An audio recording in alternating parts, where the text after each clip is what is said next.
and welcome to the June Jones Show. While the scoreboard read 48-20, Hawaii over Idaho, there was more to be told behind the final numbers. Colt Brennan returned from injury and had a career game, just not the one he would have wanted, with 5 interceptions. Meanwhile, Hawaii's defense was on its own mission. Some criticism early in the week really set off defensive coordinator Greg McMackin, and he made sure to tell the Warriors all about it. The extra motivation played out to Hawaii's advantage. UH had 5 picks of its own, 2 of which were returned for touchdowns. The inspired effort adds to Hawaii's glory days on the road. UH is now riding a 6-game win streak away from home, dating back to last season. Here's a look at what's on tap tonight, brought to you by Bud Light. Always worth it. We'll recap Hawaii's strong defensive effort over the Vandals in Idaho.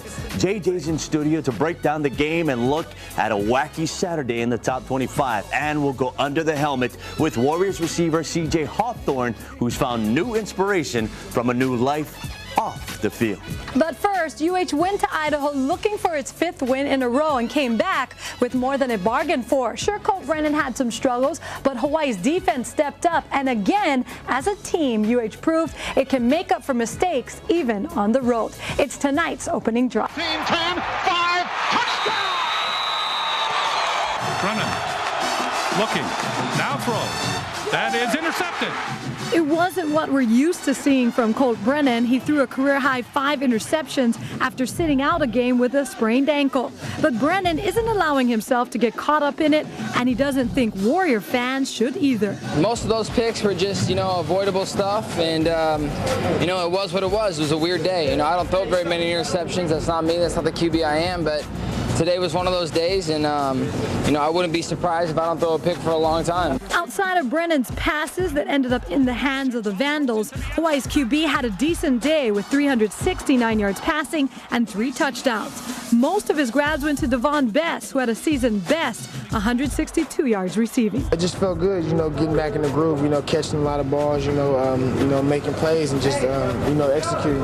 But when there were miscues, Hawaii's defense came to the rescue. UH held Idaho to just 90 yards rushing, recorded 5 sacks, and forced 6 turnovers, including 5 picks, 2 of which ended up in the end zone.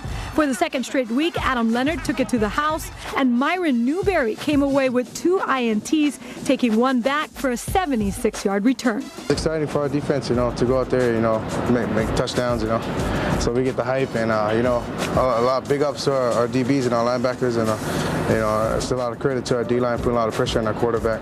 The Warriors' desire to be so disruptive started on Friday when defensive coordinator Greg McMackin made the team aware of the growing criticism of Hawaii's defense. I heard a lot of people on ESPN and a lot of analysts, they're looking down on us saying we're too soft. We wanted to prove it, we wanted to make a statement, and hopefully we did.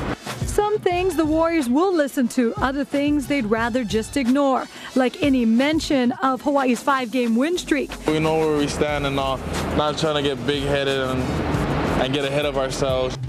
A look inside the numbers brought to you by the University of Hawaii Federal Credit Union. It was a defensive effort for the Warriors. Hawaii only allowed 90 yards on the ground on 34 carries. The Warriors were able to get to the quarterback 5 times and picked off another 5 that led directly to 14 points.